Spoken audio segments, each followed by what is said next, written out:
Hi, and welcome to the Cubase 6.5 update series. This is our first video on the retro log, and it's going back to the analog sense of yesteryear. Navigate through the patches the same way you will with all its other plugins. You can see items update in the back. In fact, our sound will change.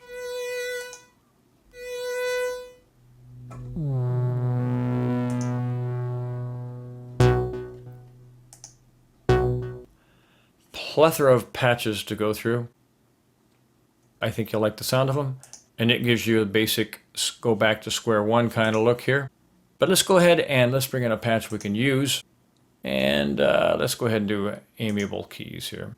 Let's get out of this. Now, let's talk about our business of our tutorial here, which is going across the top, our voice parameters and the main parameters. Now, these will allow you to switch from monophonic to poly, and what happens when you run out of voices. There's some parameters here, and this is basically your output series here, your final stuff, and we'll talk about all this. So let's switch to mono. Mono says you can only play one note at a time. Great, I hold down a C and an E at the same time. I only hear the C, that's the way it's going to be. Retrigger, kind of a nice little feature. It says, you know, as long as you keep that first note held down, when you play the second note, it'll jump up to that, but as soon as you, or down to that, as soon as you release that second note, it'll go back to the original note. And it's great for trills. So I'm going to hold down a C, play an E quickly. Okay, keyboard monster here. Now, polyphonic mode, poly mode.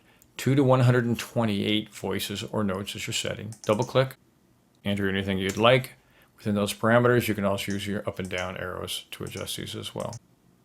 Once you run out of notes or voices, your parameters over here kick in. Glide usually works best in mono mode. So we're going to go to mono mode here. Now, we have glide time, and you can hear the difference here. So let's go ahead and do glide. And let's jump this up a ways.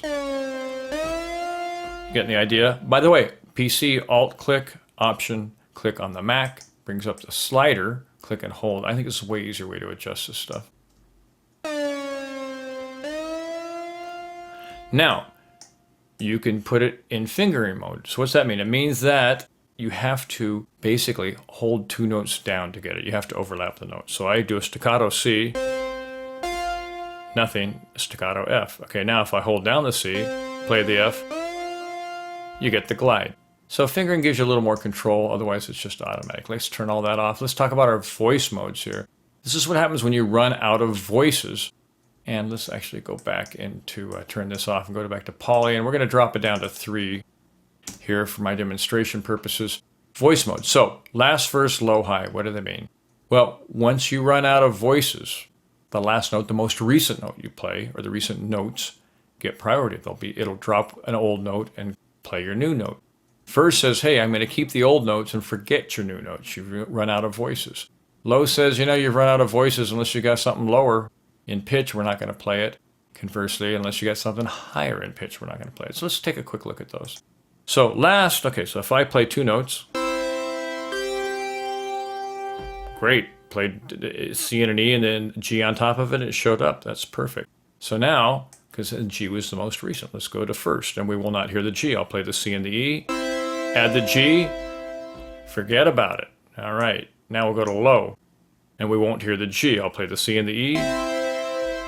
Playing a G, we aren't hearing it. Now playing A below it, we're in the money. And conversely, we go to high, we'll play that C and E. Play the A, we won't hear it. Go to a G, and we've got it. So now trigger mode. Trigger mode says, hey, what happens once you run out of voices? Let's go back into mono mode for that. It says, what happens when you run out of voices? What's going to happen with the note when we trigger it? So normal says, you know, it's just going to do its thing. So we hit a note. In fact, I'm going to change the amplifier envelope here a little bit. So we have attack, decay, sustain, release in the output stage of our amplifier, our volume. This envelope here is for our filter section. We'll explore those in separate videos.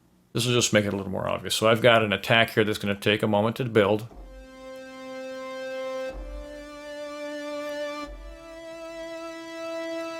You can hear that's normal mode. By the way, this is all going to be different depending on what patch you have and other parameters. Okay, so we got resume. So basically normal says, hey, we just ignore everything. We just played it. Everything is triggered new. Resume says, the envelope is going to be retriggered, but we're going to try to match the level of the stolen note. So let's see if we can hear a difference.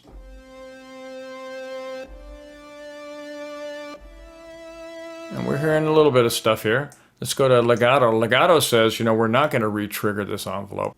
Whenever that note comes in, it's just going to be placed on the envelope where it is. So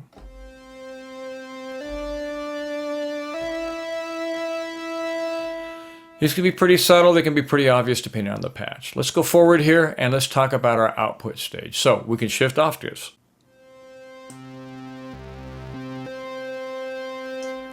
Easily done. Okay. We can randomize our pitch. If you go up to 100%, it's about plus or minus 6 semitones. This is best demonstrated, I think, if you just repeat the same pitch over and over. So let's do this. I'm going to repeat middle C.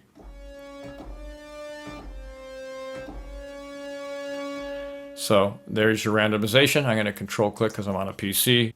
Get it back to its default. Command click on the Mac. You have your pitch bend. How many semitones up and down do you want to do with your pitch bend wheel? Now, if you're a guitar controller guy, MIDI guitar controller, you might want plus or minus 12. Could work pretty well for patches.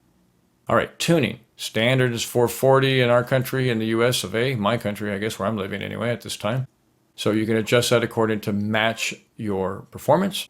And volume, this is your output stage, your master volume. Remember, you got voice control, mono or polyphonic, and you can only have one or the other. You can set your voices, you can do your glide, you can do your fingering, glide time, voice mode, trigger mode, and you have your output stage. So hope you got a tip or two out of it. Thanks for watching, and we will catch you on the next one.